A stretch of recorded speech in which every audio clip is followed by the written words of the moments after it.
एक ही घड़ी मुहूर्त में जन्म लेने पर भी सबके कर्म और भाग्य अलग अलग क्यों? एक प्रेरक कथा। एक बार एक राजा ने विद्वान ज्योतिषियों की सभा बुलाकर प्रश्न किया, मेरी जन्म पत्रिका के अनुसार मेरा राजा बनने का योग था, मैं राजा बना, किंतु उसी घड़ी मुहूर्त में अनेक जातकों ने जन्म लिया होगा जो राजा नहीं बन सके, क्यों? इसका क्या कारण है? राजा के इस प्रश्न से सब निरुत्तर हो गए। अचानक एक वृद्ध खड़े हुए बोले, महाराज, आपको यहाँ से कुछ दूर घने जंगल में एक महात्मा मिलेंगे, उनसे आपको उत्तर मिल सकता है। राजा ने घोर जंगल में जाकर देखा कि एक महात्मा आग के ढेर के पास बैठकर अंगार गर्मा गर्म कोयला खाने में व्यस्त हैं।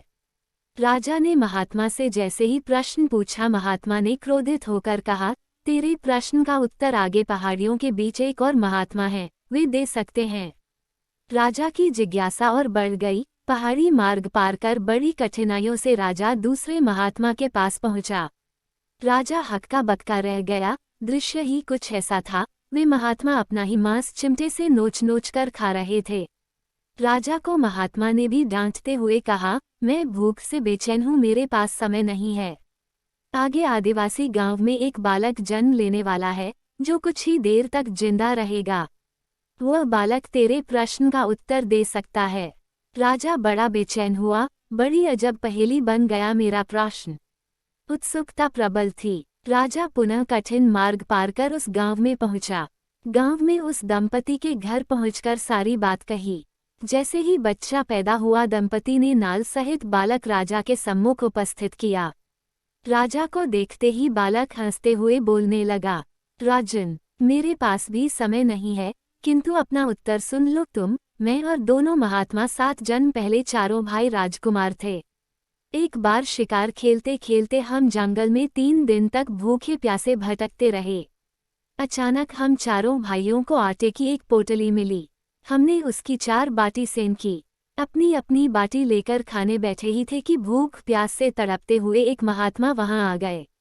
अंगार खाने वाले भैया से उन्होंने कहा, बेटा, मैं 10 दिन से भूखा हूँ, अपनी बाटी में से मुझे भी कुछ दे दो, मुझ पर दया करो, जिससे मेरा भी जीवन बच जाए।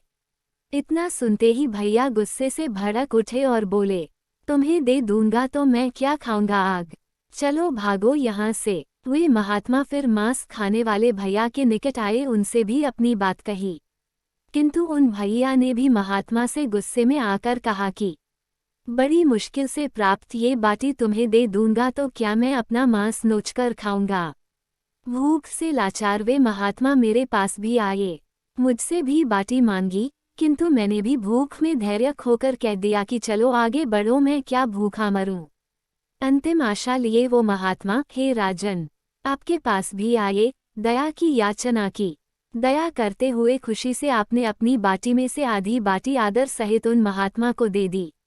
बाटी पाकर महात्मा बड़े खुश हुए और बोले, तुम्हारा भविष्य तुम्हारे कर्म और व्यवहार से फलेगा। बालक ने कहा, इस प्रकार उस घटना के आधार पर हम अपना अपना भोग भोग रहे हैं। और वो बालक मर गया। धरती पर एक समय में अनेकों फल फूल खिलते हैं, किंतु सबके रूप, गुण, आकार, प्रकार, स्वाद भिन्न होते हैं। राजा ने माना कि शास्त्र भी 3 प्रकार के, एक ज्योतिष शास्त्र, कर्तव्य शास्त्र और व्यवहार शास्त्र, जातक सब अपना ...